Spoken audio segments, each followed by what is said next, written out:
Saudari-saudaraku yang terkasih, berjumpa kembali bersama saya Romo Antoro dalam Renungan Harian, Kamis 30 Juni, Pekan Biasa ke-13. Semoga kita bersama keluarga, komunitas kita selalu dalam keadaan baik, sehat, dan tetap bersemangat. Hari ini kita bersama-sama akan merenungkan Injil Suci menurut Matius, bab 9, ayat 1-8. Marilah kita mengawali renungan kita dengan tanda kemenangan Kristus. Dalam nama Bapa dan Putra dan Roh Kudus. Amin. Pada suatu hari, Yesus naik ke dalam perahu lalu menyeberang. Kemudian sampailah ia ke kotanya sendiri. Maka dibawalah kepadanya seorang lumpuh yang terbaring di tempat tidurnya. Ketika Yesus melihat iman mereka, berkatalah ia kepada orang lumpuh itu, "Percayalah, hai anakku, dosamu sudah diampuni." Maka berkatalah beberapa orang ahli Taurat dalam hatinya, "Ia menghujat Allah." Tetapi Yesus mengetahui pikiran mereka, lalu berkata, "Mengapa kamu memikirkan hal-hal yang jahat di dalam hatimu? Manakah lebih mudah, mengatakan, 'Dosamu sudah diampuni,' atau mengatakan, 'Bangunlah dan berjalanlah'? Tetapi supaya kamu tahu bahwa di dunia ini Anak Manusia berkuasa mengampuni dosa." Lalu berkatalah ia kepada orang lumpuh itu, "Bangunlah, angkatlah tempat tidurmu, dan pulanglah ke rumahmu." Dan orang itu pun bangun, lalu pulang. Maka orang banyak yang melihat hal itu takut, lalu memuliakan Allah yang telah memberikan kuasa sedemikian itu kepada manusia. Demikianlah sabda Tuhan. Terpujilah Kristus. Saudari-saudaraku yang terkasih, dalam sabda Tuhan hari ini ada gambaran yang indah dari seorang lumpuh yang disembuhkan karena iman teman-temannya. Orang lumpuh itu tidak bisa datang sendirian kepada Yesus untuk mencari kesembuhan. Teman-temannya membawa dia kepada Yesus.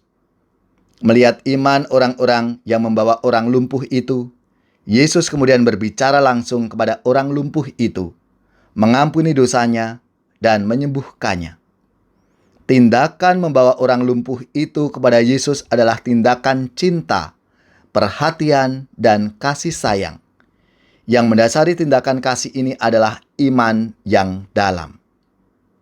Santo Paulus berbicara tentang iman yang bekerja melalui kasih, atau iman yang mengekspresikan dirinya dalam kasih. Iman yang sejati akan selalu diekspresikan dalam tindakan pelayanan yang penuh kasih. Saudari-saudaraku yang terkasih, ada saat-saat kita menjadi seperti orang lumpuh itu, yaitu saat kita membutuhkan dukungan orang lain untuk membawa kita ke tempat yang tidak dapat kita capai sendiri. Ada saat-saat lain ketika kita mungkin dalam posisi orang-orang yang membawa orang lumpuh itu.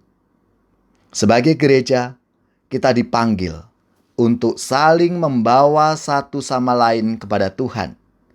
Ketika iman kita sendiri lemah, kita membutuhkan iman orang lain untuk membawa kita kepada Tuhan, untuk membuka diri kita ke hadirat Tuhan.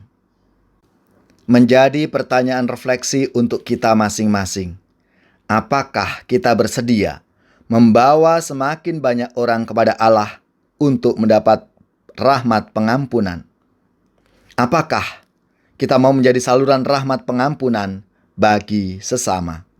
Hatiku gembira, haleluya, karena Tuhan mendatangi umat-Nya.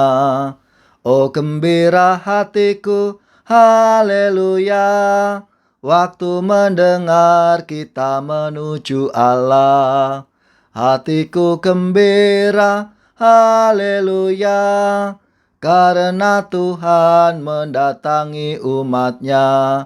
Damai dan bahagia beserta cinta di tempat ini. haleluya. Karena Tuhan datang pada umat-Nya, hatiku gembira, haleluya.